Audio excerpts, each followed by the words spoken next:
All right. My phone's tripping.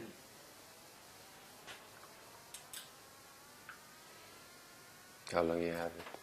Almost 2 years. Yeah. It's time to, when That's my, fine. what do you get? April is when I get a new phone. As soon as the warranty goes, Yeah. it goes. Every time I push the button, it goes to Google. I'm sure Matt could fix it for you. Matt, you fix it for me? We got He's okay. a tech. First of all, are you Apple or Android. Thank you. You? Apple. Oh. Apple. Okay. So what do you have? I have an LG. You have an LG? Okay. You Android, I guess. Yes. You don't like Apple products. I don't know what's wrong. I'm not with the program. I don't see what the big deal about Apple phones are. Same is. We Apple because my cousin is a barrister in London for Apple International. So she would send, sometimes we get some good deals. She would send, I have a people in California.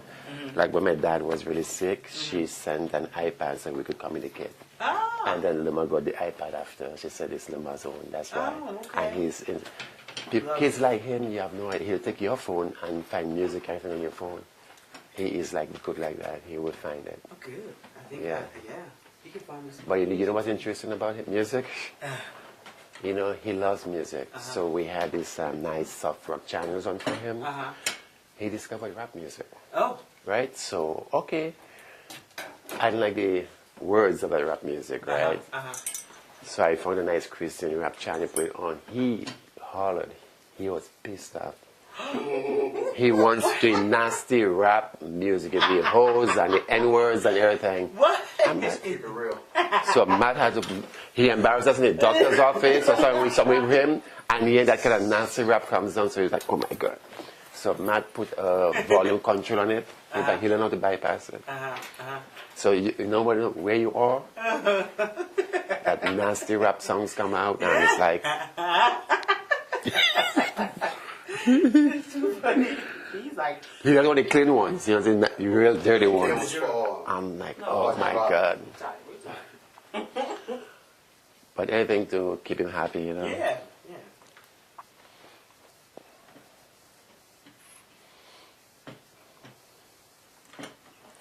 He destroys everything here too. Uh-oh. That sofa, I have to get a sofa, like 2 sofas every year. He just destroy it. You get him his No own window chair. treatments, no thing, nothing. Get him his own, like, Really, recliner chair. I can give him a recliner because he could cause damage to himself, recline in and out, the mechanisms. Yeah. Yeah. You know, maybe get him a special chair, you know. Say, this is your special chair. Oh no, he has his section in here, that's it for him. Okay. And he likes the fireplace on too. Uh-oh. Yeah, he goes, he gets the fire logs, I get the commercial ones, he gets a lighter, and he brings it for us. It could be July, he doesn't care. Oh. Say, He wants to Lemar, fire. so what I did one year, we got a fireplace on the internet, YouTube. It's like it runs for like an hour or so. So every time I put it on the TV for him, he doesn't want that. He wants the real thing. Well, he knows the Yeah, difference. yeah. that's for Oh sure. yeah, he does. He does. Definitely knows the difference. Yeah. All right, let me get your, while we're waiting, let me get your, spell your first name. Your first name. M-A-T-T. M-A-T-T. And then you spell yours? M-A-E-L-E-E-N. M-A-B-E-L. E-L-E-E-N. Did I spell it? M-A what? M-A-E. Oh, spell it wrong. M-A-E. L-E-E-N. E-E-N, yeah. Yeah. Okay, Maylene, you're 17 and you're 20, right? When's your birthday? July. July what? 5th. July, oh. Guess who was born July 5th? No. My daughter. Oh really? Yes. Oh wow. 1998. Wow. And you were, what's your birth month? July 24th. Okay, we got all these cancers in, Yes. Yes. Leos. You're a Leo? You're a Cancer. 7/20. Let me make sure. L-E-O. N-A-R-D.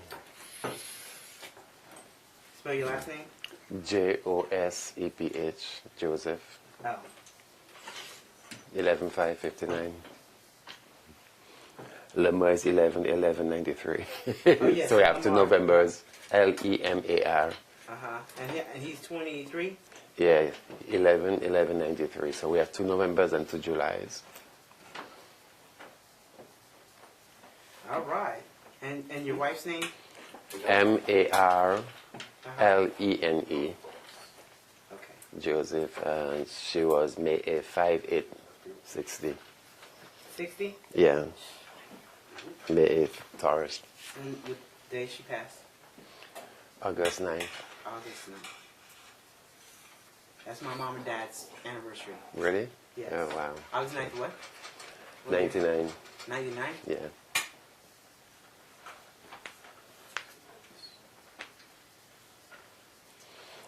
How old was she? When she passed? 39. 39. The medical record says August 6th, but her heart kept beating until the 9th. We decided no. She was very spiritual, so she goes on her own terms. Yes. Yeah. She felt safe. Oh, and your mom's name? Theodora, Theodora. But everyone calls her Dora. Joseph? Yes. And we all call her Mammy Jo. Mommy Joe. Yeah, everyone calls her Mammy Jo. And And obviously my dad was Daddy Joe. what was your dad's name? Anthony, Anthony yeah. And he was Daddy Joe. and Daddy Joe. He was July. And my mom was April. Yeah.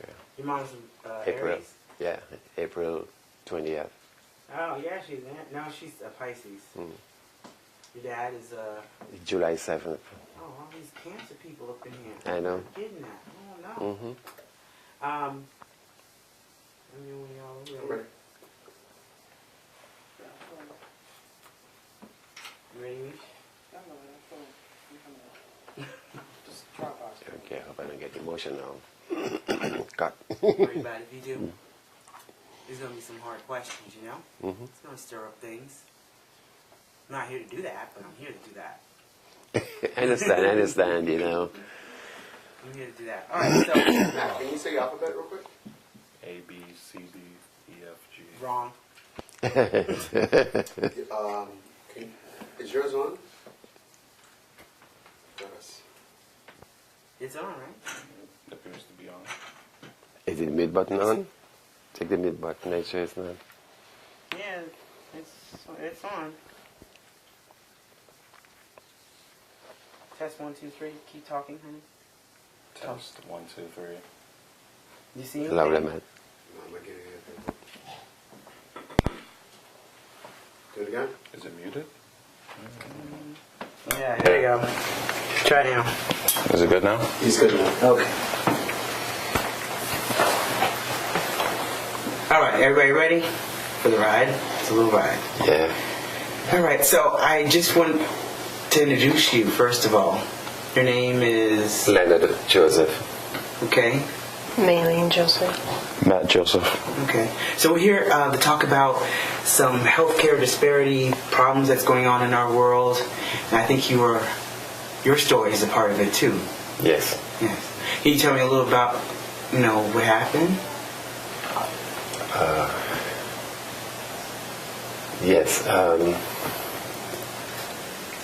Okay. We presented ourselves to the hospital, Albert Einstein, and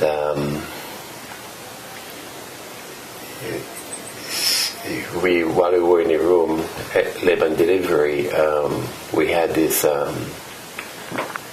doctor, quote unquote, who walked in, introduced herself as a doctor, and said that my wife needed pain management. And surprise to me because we didn't ask for it, but then you have to trust the providers, And she asked me to leave the room. So I went outside the door. I told my wife I'd be right back. So I went outside the door, listening in. And then at at one point, I heard my wife said, "Do I have to feel this way?" And the person who called herself a doctor, who eventually we got to know wasn't a doctor, she was a resident, unsupervised, So my wife says, "Do I have to feel this way?" She said, "How do you feel?" She says, "I feel numb all over." So at that point, I ran back into the room. Just to go back, I thought the reason why I left the room initially, because I thought they were going to prep her actually for delivery. They may have to do some certain things like shaving her, preparing her for delivery of the baby. And then when I went back in there, wondering what's going on, my wife was on her back, which I was told eventually was a no-no, because the resident didn't know what she was doing. She should not have been on her back. She should have been sitting up, because the gravity did not allow the epidural to go up. And so I yelled to my wife to open her eyes, and when she opened them, they were bloodshot, red, very red. So I said, "No, you got to keep it open." Then she closed them, She, the resident was going kind of really crazy, Then just grabbing wires here and there, doing other things. Then she ran out of the room and left me with my wife. I guess she went to call a code, because I didn't hear a code call. And then she ran back in, put something over her face like a mask to give her oxygen. And she and the nurse kind of rushed her down to, I guess, to the operating room or, delivery room. And I kept yelling at her, "What have you done to my wife? What's going on? What is happening?" And I also heard like a baby monitor getting very, very, very slow. It's like decreasing, beep, it's decreasing, and I think of the baby also in distress. And I was left on my own for a while, going crazy, wondering what's going on. And to call family members. And after a while,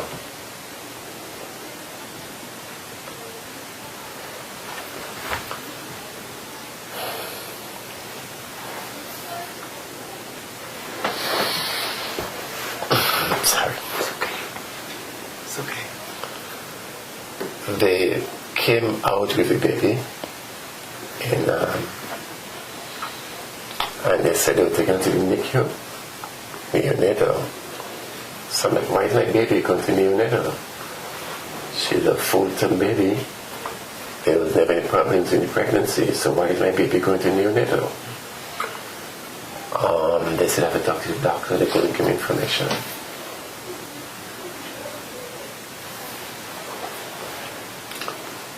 Then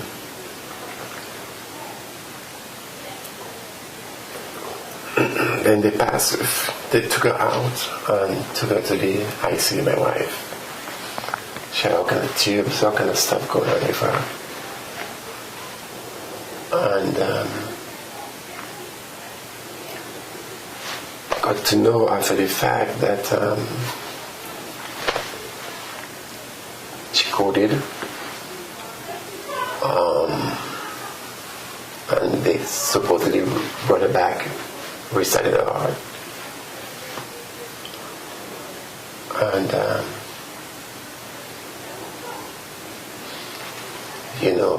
family members started coming over, and so we had eventually the doctor came and talked to me, and Then he started immediately, as the attendant anesthesiologist, started putting the blame on the resident. He said, or he claimed that the resident came to him and says that there is a patient who needs pain management. So he stayed in the on-call room and he sent her to do it. Which, if someone's going to have an epidural like that, you should be present. What happened is that when she was giving my wife the epidural, she went past the epispace. And once you do that, you go into the stem of the birth. And it creates an instant headache. No, actually, going back, the first thing my wife says is that I have a headache. And that's a red flag that you've passed the epididymis. You're into the base of the brain now. And she ignored that and still proceeded to give the epidural. And that's when my wife says, I'm numb all over. So in other words now, she couldn't breathe. So instead of reversing it, I guess she didn't know what to do. She was unsupervised. And instead of leaving my wife to lie in her back without making her sit up, and trying to reverse it, she just basically messed up. So the anesthesiologist kept saying that she was the one to say that my wife wanted pain management. And that really wasn't true. As far as I know, we never asked for it at that time, And we've had friends who are doctors, like my son Lamar's neurologist. She came over also and tried to explain to us what happened. She spoke to the doctors. And what happened, like I said, is that she gave an epidural which she shouldn't have given, knowing that there were the red flags. You should have stopped. I also got to know that the resident actually told the attendant that she was in a hurry. How does that make you feel now? Oh, extremely angry. When you're dealing with a human life, most times you only have one chance. It's not like a mechanic working in a car and he doesn't get it right the first time. You go test drive, it doesn't happen. You come back and you can work on it. But with a human being, what's your hurry? What's your rush? She wasn't ready to push the baby out. We were just monitoring the labor pains at the time, and she was only about 3 centimeters. Oh. What was your rush? What was your hurry? You think of a human being, somebody's mother, wife, sister, child. So basically the epidural numbed her whole body, including her heart and everything? She couldn't breathe. She basically just couldn't breathe. So it caused issues in the brain also. There's no oxygen. And I think they move the concentration to getting the baby out than to taking care of her. Exactly. So how has knowing all this information and knowing that many African women die during childbirth, how does that set forth your feelings for that? I mean, what would you say to doctors or women today that are in childbirth, having babies? Is there anything that you would say to them? be your advocate and have someone also be your advocate. You have to know and be aware, sadly, that you're a minority person. And most likely, the people who are going to take care of you are not going to give you the kind of care they will give someone who's not a minority. I believe if my wife was not black, and I'm saying that based on my own research, where it's shown that minority women die at a higher rate in childbirth than non-minority women, blacks, Hispanics, and others. I believe they should not trust, I'm sorry to say, but no, don't trust your doctor. Ask, first of all, if they're a resident or a doctor. Usually, I will ask for the attendant rather than the resident. And what's more important is ask what year they are. What's your postgraduate year, your PGY? Are you a PGY 1, which means that you just came from medical school and you don't have the experience yet? Are you a PGY 2, second year or third year? That's very important to find out. My son Lamar, my first son, he has cerebral palsy, and he was born at Lawrence Hospital in Bronxville. And what we went through there, and let me give a quick background. We grew up very strong Christian, Catholic Christian. Mm-hmm. My wife was a very strong believer in God. She always said, have more faith, have faith, leave it up to God, pray. And as a result of that, it made us very naive and trusting of people. And when we were presented at the hospital, we didn't get the kind of care we should have gotten. We were ignored. Our doctor was just calling in now and then, how is she doing? Even before we went to the hospital, she told my wife that most likely you're going to have a C-section. And that's based on the examination of my wife. So if you know my wife beforehand is a prime candidate for a C-section, why are you giving her drugs to induce labor and then you leave? And why aren't you there? The room next to us was this Caucasian lady who had everyone around her. All the attention was to her. The doctor was there. Everyone was there. But we were in a room by ourselves. Until that afternoon, and that's hours, about 10 hours after we got there, I had to grab this doctor in the hallway and said, please, there's something wrong. We called him, we've been complaining. They come, they look at the monitor, they say everything is fine, the heart rate is fine. Only to find out, when I grabbed this doctor, and I demanded that something is wrong here. And my wife was just crying, saying something's all right. He went into my wife and put the probe on my son's head. And he got an abnormal reading. And the heart rate was like more than what it should be, almost double, which means there's no oxygen if the heart is beating that fast. He did it twice. He changed the equipment. When you put the equipment back on the stomach, it's normal breathing.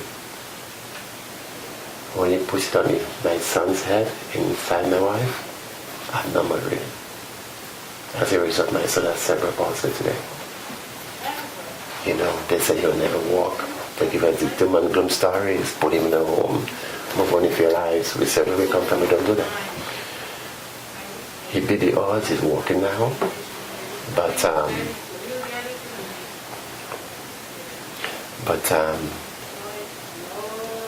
if my wife was white, to be honest, that wouldn't happen. My wife would be here today, Lamar would be a normal child today. What about the monitors? The monitors what was wrong with the monitors? They were faulty, as far as I know. They were just faulty. They were not picking up. It's almost like if you have an equipment and you turn it on, but it's not plugged to anything, it's going to be running, But then it's running because there's a battery in there, and it's just doing what it's supposed to be doing. It's like a thermometer. It's like putting on the kid's arm, but if you turn it on, it's going to give you a reading of the surrounding. But you put on the baby's arm, you get the reading. So that was happening. It was faulty. It wasn't working. Tony, I got it from myself.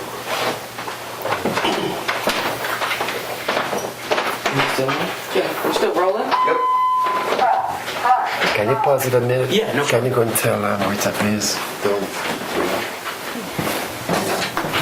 Tell everyone down there to be quiet. Sorry, I just go back this.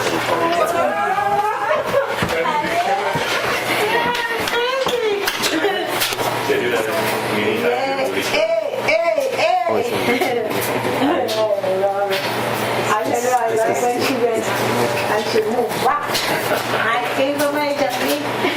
Rita. It's still going on.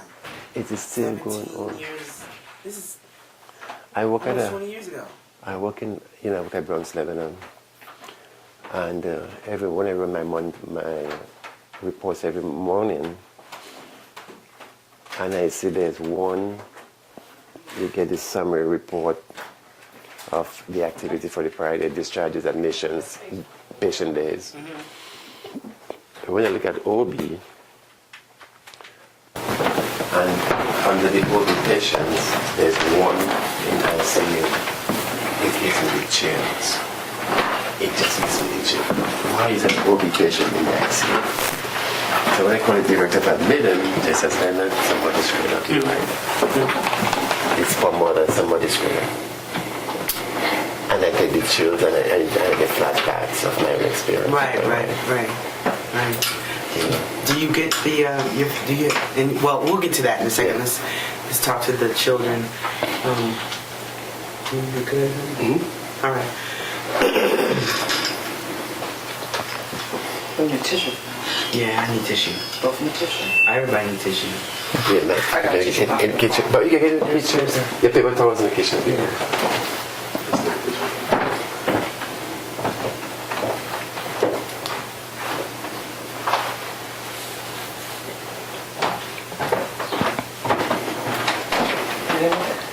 Thank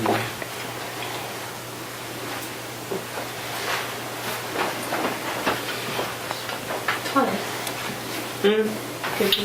Sorry. I was thinking.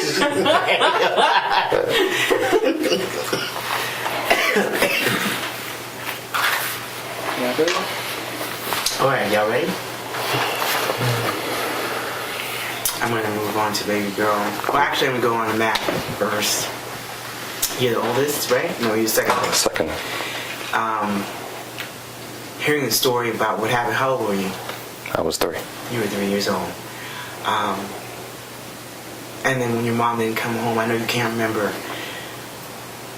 that young, but as you grew up, how do you feel about what happened? About when your dad told you what happened to your mother? How do you feel? Well, it's a shame. It's well, just to go back, I actually do remember. I have that one memory of as they're rushing out, me like sitting on the staircase of the house crying.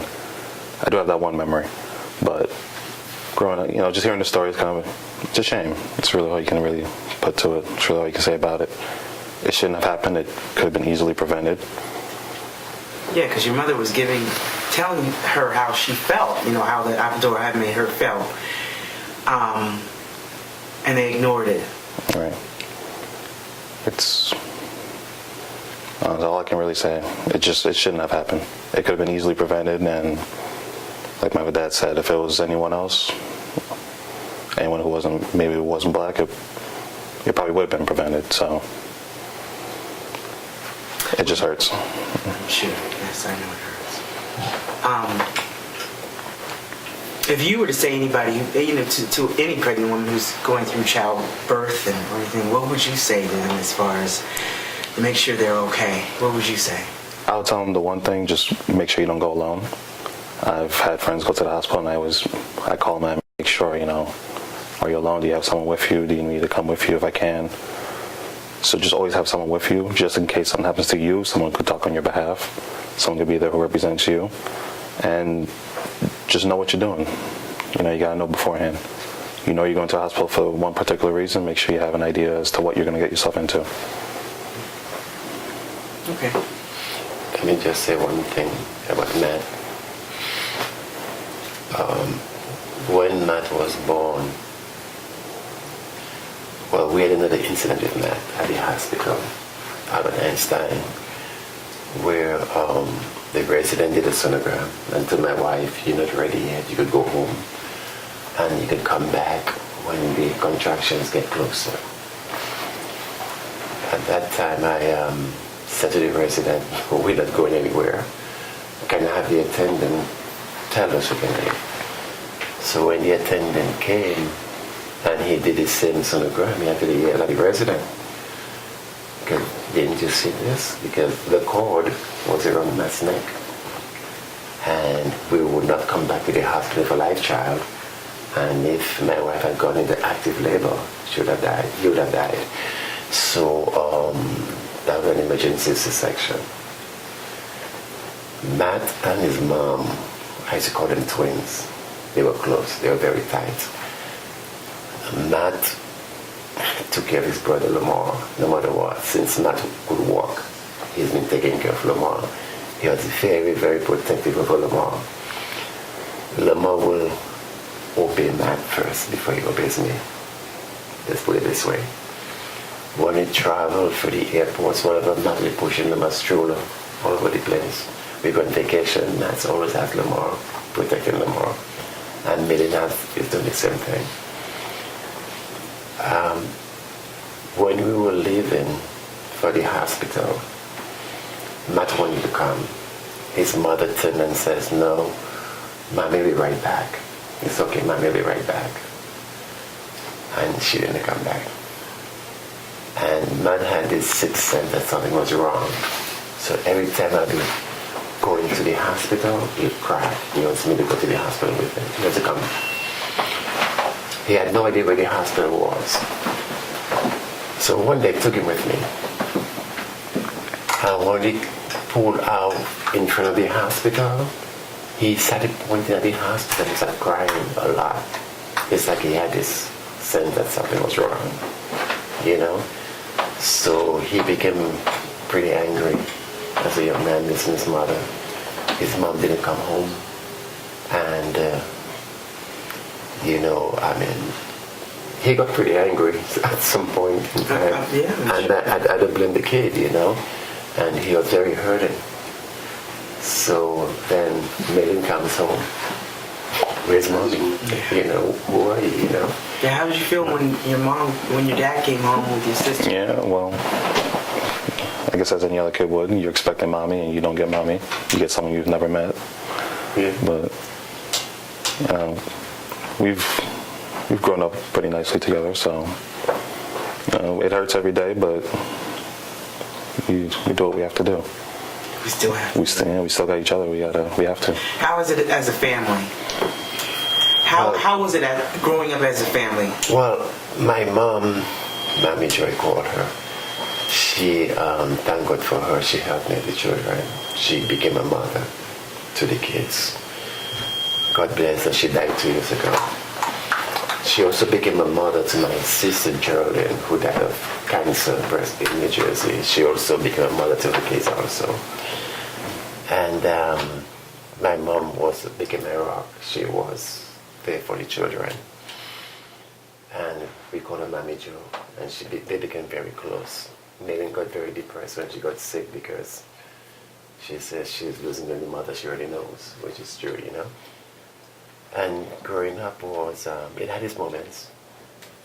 What was very hurtful is around Mother's Day, Matt comes home with Mother's Day cards. my daughter comes to make Mother's Day cards and they have no one to give it to. You know, so those were very depressing times. You know, very, very, and I feel like they were cheated because their mom was a very wonderful person. You know, Maylin has some kind of sixth sense of her mom. You know, room she has a picture of her mom up. And that's one day I came home and we had a closed casket. And we pulled up this picture of her. And she took it to her room. I didn't know.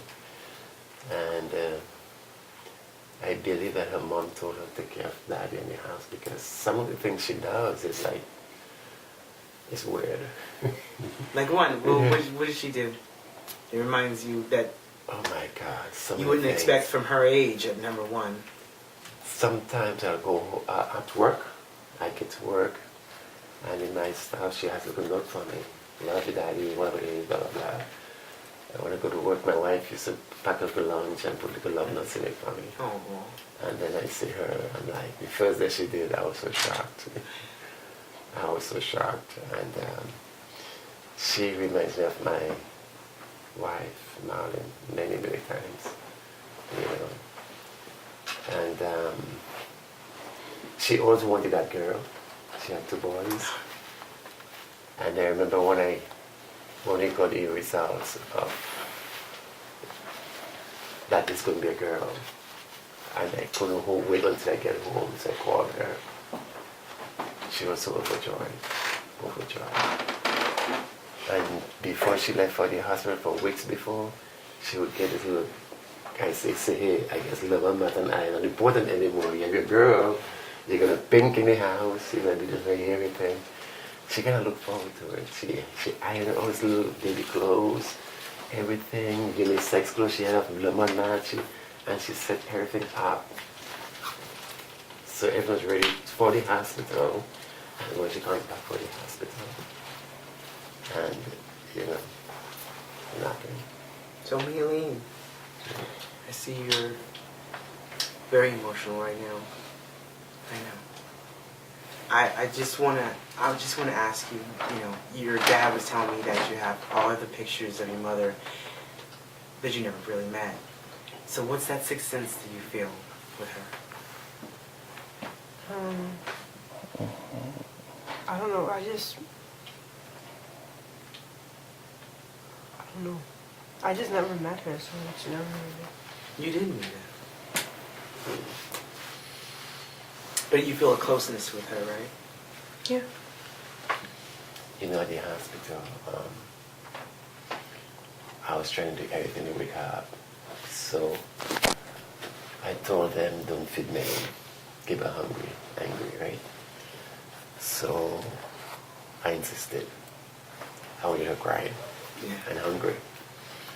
So instead of feeding her, so when she was hungry and she was crying a lot, that's what I wanted. So she was hollering because I wanted her mother to hear her voice.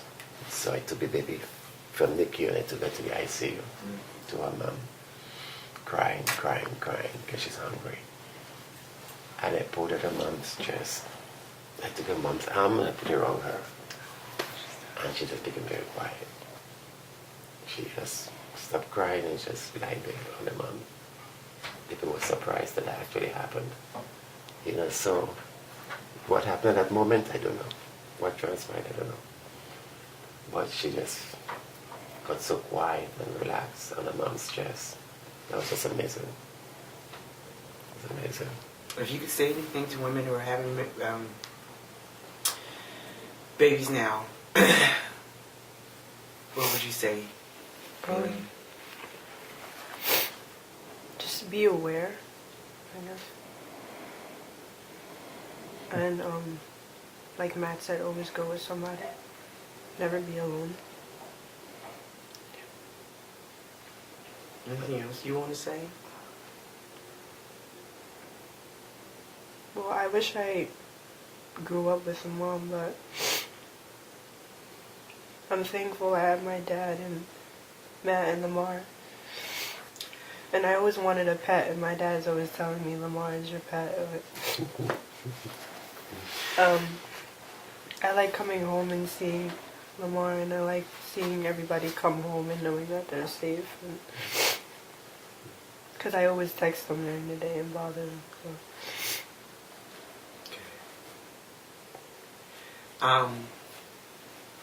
I'm going to ask you about how you felt growing up. I mean, we all know how you felt. Still see. But what do you have to say for other children who have lost their loved ones due to medical bias, healthcare bias? I mean, if you weren't black, if your mother wasn't black, if somebody else wasn't black, what would you say to the people who are a minority during the healthcare, getting healthcare, getting the paternal care that they're supposed to have, maternity care they're supposed to have during pregnancy? What would you say to a black woman?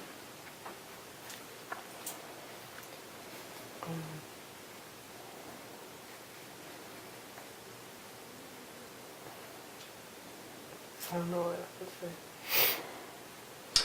I mean, obviously something happened. You know what happened.